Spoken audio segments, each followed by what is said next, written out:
चलो जी, एक सेकंड भाई।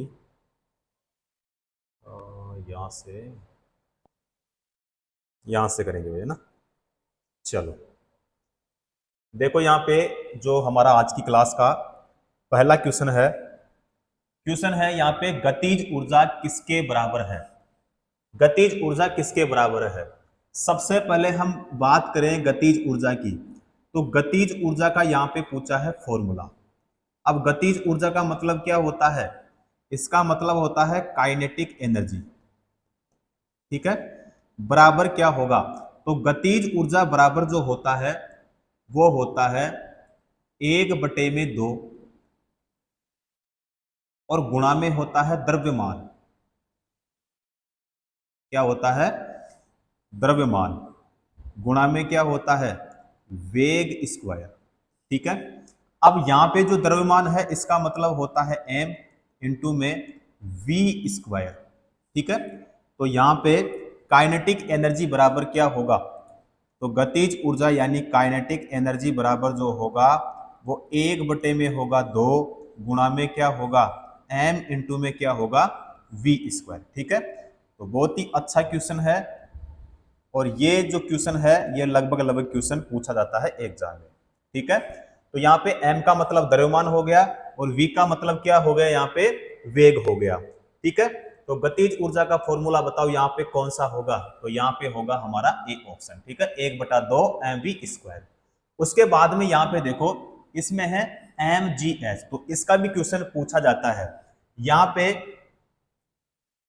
पोटेंशियल एनर्जी बराबर होता है द्रव्यमान, गुणा में होता है गुरुत्वीय त्वरण और गुणा में होता है ऊंचाई। अब देखो यहाँ पे जो पीई है इसका मतलब क्या होता है, इसका मतलब होता है पोटेंशियल एनर्जी, यानी जिसको बोलते हैं हम स्थितिज ऊर्जा। क्या बोलते हैं इसको, स्थितिज ऊर्जा।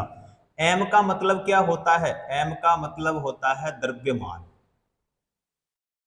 ठीक है, गुणा में यहाँ पे जी का मतलब क्या होता है, तो जी का मतलब मैंने बताया था आपको कि गुरुत्वीय त्वरण होता है।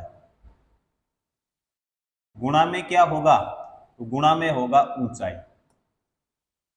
क्या होगा, ऊंचाई। ठीक है, तो यहां से भी क्वेश्चन पूछा जाता है और यहां से भी क्वेश्चन पूछा जाता है, दोनों ही ऊर्जा का पूछा जाता है, यानी गतिज ऊर्जा का भी और स्थितिज ऊर्जा का भी।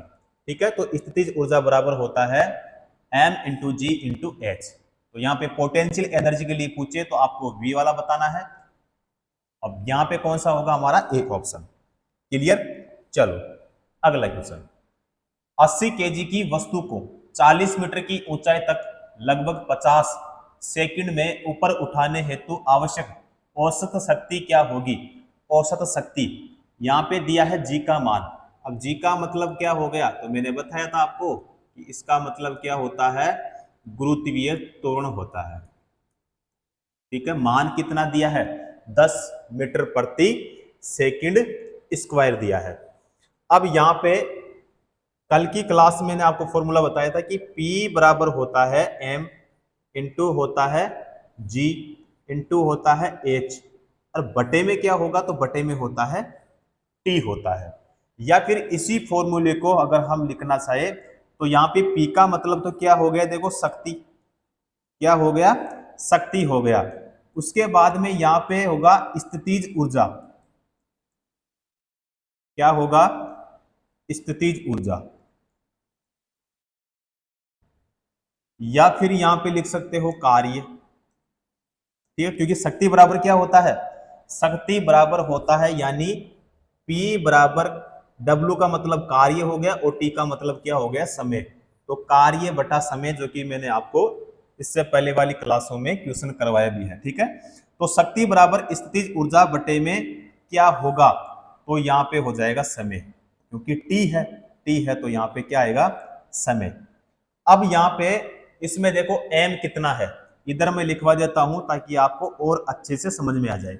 देखो m कितना है, m का मतलब होता है द्रव्यमान। यहाँ पे है 80 केजी, क्योंकि द्रव्यमान का देखो द्रव्यमान की वैल्यू किस में आएगी, तो द्रव्यमान की वैल्यू आएगी किलोग्राम में, तो 80 केजी है। ठीक है, 80 केजी, क्योंकि यहाँ पे है m। उसके बाद में जी का मान इसमें कितना है, जी का मान तो 10 मीटर प्रति सेकंड स्क्वायर जो कि यहां पे इसमें दिया है। उसके बाद में एच का मान कितना है, देखो 40, कितना है 40 मीटर है। अब यहां पे क्या होगा, देखो एम का मान है इसमें 80 इंटू में, जी का मान है इसमें 10 इंटू में, एच का मान कितना है यहाँ पे 40 बटे में टी कितना है, तो टी है इसमें 50 सेकंड, भाई टी भी आएगा ना यहाँ पे क्योंकि 50 सेकंड है, तो टी कितना है 50 सेकंड। बराबर में बताओ यहाँ पे क्या होगा, तो बराबर में यहाँ पे हो जाएगा 640, क्या होगा 640। वैल्यू किस में आएगी, तो कार्य बटा समय, देखो कार्य का मात्रक क्या होता है, जूल होता है। उसके बाद में समय का क्या होता है, समय का होता है सेकंड, ठीक है। तो या तो आएगा इसकी वैल्यू किस में आएगी, जूल में, या फिर किस में आएगी, जूल प्रति सेकंड में। तो यहां पे 640 जूल प्रति सेकंड जो कि हमारे बी ऑप्शन में है। क्लियर, कौन सा हो जाएगा यहाँ पे, बी ऑप्शन। क्लियर, चलो नेक्स्ट क्वेश्चन देखो। यदि कोई एजेंट समय टी में डब्ल्यू काम करता है तो उसकी पावर क्या होगी। अब देखो पावर, पावर का मतलब क्या होता है, शक्ति, और शक्ति का मतलब क्या होता है, पी। अब यहां पे P बराबर क्या होता है, तो W बटे में क्या होता है, T। यहाँ पे जो W होता है इसका मतलब होता है कार्य, यहाँ पे जो T है इसका मतलब क्या होता है, समय। तो यहाँ पे P बराबर W बटा T, यानी यहाँ पे हमारा बताओ कौन सा होगा, तो W बटा T जो कि हमारे कौन से ऑप्शन में है, यहाँ पे डी ऑप्शन में, ठीक है। पावर यानी यहाँ पे हो जाएगा P और W बटा क्या होगा, T होगा, ठीक है। कौन सा हो जाएगा यहाँ पे हमारा, डी ऑप्शन। चलो जी अगला क्वेश्चन। 800 किलोग्राम की एक कार द्वारा 5 मीटर प्रति सेकंड से 10 मीटर प्रति सेकंड वेग बढ़ाने में किया गया कार्य क्या होगा, वेग बढ़ाने में किया गया कार्य क्या होगा। सबसे पहले यहां पे बात करें तो इसमें देखो, एक तो कार द्वारा 5 मीटर प्रति सेकंड से 10 मीटर प्रति सेकंड, तो इसका मतलब ये होगा कि इसमें एक तो होगा देखो v2 माइनस होगा v1, ठीक है, और यहां पे स्क्वायर। तो यहां पे जो फॉर्मूला होगा वो यहां पे 1 बटे में होगा 2 गुणा में हो जाएगा m, ठीक है, और यहां पे v2 और v1 होगा भाई, सॉरी यहाँ पे v1 होगा, ठीक है। अब यहाँ पे क्या होगा, तो यहाँ पे होगा गतिज ऊर्जा यानी काइनेटिक एनर्जी। तो काइनेटिक एनर्जी बराबर होगा यहाँ पे, तो 1 बटे में क्या होगा 2 गुणा में द्रव्यमान, और v2 माइनस क्या होगा v1, क्योंकि यहाँ पे 2 मान दिया है, तो इसमें 1 बटे में होगा 2 गुणा में m का मान कितना है यहाँ पे 800, तो यहाँ पे होगा 800 गुणा में। अब देखो v2 यहाँ पे क्या है v2, तो v2 कौन सा हो गया, v2 हो गया ये वाला, ठीक है। तो इसका मान कितना है, तो इसका जो मान है वो होगा 10 का स्क्वायर, माइनस कितना होगा v1 का मान, तो v1 का मान यहाँ पे है 5, तो यहाँ पे क्या हो जाएगा 5 का स्क्वायर, ठीक है। तो बराबर में बताओ क्या होगा, तो आप होगी सर 1 बटे में होगा 2 इंटू में हो जाएगा 800 और इंटू में कितना हो जाएगा, ये हो जाएगा देखो 10 का स्क्वायर माइनस 5 का स्क्वायर, तो 75 हो जाएगा, ठीक है। तो बराबर में जो जूल होगा वो कितना हो जाएगा यहाँ पे, तो 3 और 4 जीरो, 1 2 3 और ये 4, ठीक है। अब यहाँ पे 3 जीरो, देखो 3 जीरो है तो इसका मतलब 3 जीरो पे क्या होता है, के। जूल का प्रति क्या होता है, जे होता है, तो वैल्यू किस में आएगी, किलो जूल में, तो 30 किलो जूल क्या होगा भाई, 30 किलो जूल, यानी हमारे कौन से ऑप्शन में है, यहाँ पे ए ऑप्शन में। कौन सा हो जाएगा हमारा, यहाँ पे हो जाएगा ए ऑप्शन। क्लियर, अगला क्वेश्चन, 5 मीटर प्रति सेकंड की गति से गतिशील 22 केजी वजन वाले वस्तु की गतिज ऊर्जा कितनी होगी? गतिज ऊर्जा कितनी होगी? बताओ यहाँ पे गतिज ऊर्जा बराबर क्या होगा? तो आप कहोगे सर 1 में होगा 2 गुणा में m होगा और यहाँ पे v स्क्वायर हो जाएगा। अब यहाँ पे जो m का मान है, m का मान कितना है? 22। ठीक है, कितना है? ये हो गया यहाँ पे m का मान। उसके बाद में v का मान कितना है? तो v का मान जो है वो कितना है? 5 मीटर प्रति सेकंड। चलो, तो यहाँ पे काइनेटिक एनर्जी बराबर हो जाएगा 1/2 इंटू में हो जाएगा 22 इंटू में क्या होगा? v square. v का मान है 5 स्क्वायर है तो 5 गुणे में क्या हो जाएगा? 5। तो बराबर में यहाँ पे हो जाएगा 1/2 गुणा में कितना होगा? ये हो जाएगा 550। कितना होगा? 550। तो बराबर में यहाँ पे हो जाएगा 275। वैल्यू किस में आएगी? जूल में, क्योंकि काइनेटिक एनर्जी, काइनेटिक यानी गतिज ऊर्जा, ऊर्जा का मात्रक जूल। 275 यानी हमारा हो जाएगा यहाँ पे ए ऑप्शन। क्लियर? अगला क्वेश्चन, यांत्रिक ऊर्जा किसके बराबर होती है? बहुत ही अच्छा क्वेश्चन है और लगभग ये क्वेश्चन एग्जाम में पूछा जाता है।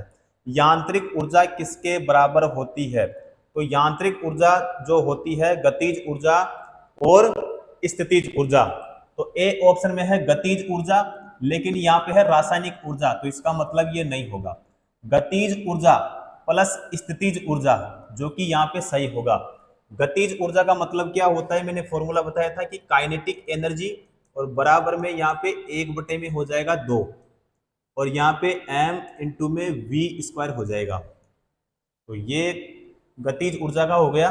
बात करें स्थितिज ऊर्जा की, तो पोटेंशियल एनर्जी बराबर क्या होगा? द्रव्यमान इंटू में गुरुत्वीय त्वरण और इंटू में हो जाएगा ऊंचाई। ठीक है, क्योंकि फॉर्मूले से भी क्वेश्चन पूछा जाता है। तो यहाँ पे हमारा गतिज ऊर्जा प्लस स्थितिज ऊर्जा। क्लियर? चलो अगला क्वेश्चन, गतिज ऊर्जा किसके बराबर होता है? देखो ये क्वेश्चन हमने किया था, ये वापस आ गया अभी एक बार, है ना। चलो ठीक है, ए ऑप्शन होगा इसमें। इनमें से किसे न तो बनाया जा सकता है और न ही नष्ट किया जा सकता है, तो वो कहलाती है ऊर्जा। क्या कहलाती है? ऊर्जा। यानी हमारा कौन सा हो जाएगा फिर इसमें? A option. ठीक है, तो ये इनमें से किसे न तो बनाया जा सकता है और न ही नष्ट किया जा सकता है, तो यहाँ पे हो जाएगा ऊर्जा हो जाएगा। ठीक है, और ये जो नियम होता है ये ऊर्जा संरक्षण का नियम कहलाता है। ठीक है, चलो अगला क्वेश्चन, किसी खींचे हुए रबर बैंड में किस प्रकार की ऊर्जा होती है? किसी खींचे हुए रबर बैंड में किस प्रकार की ऊर्जा होती है?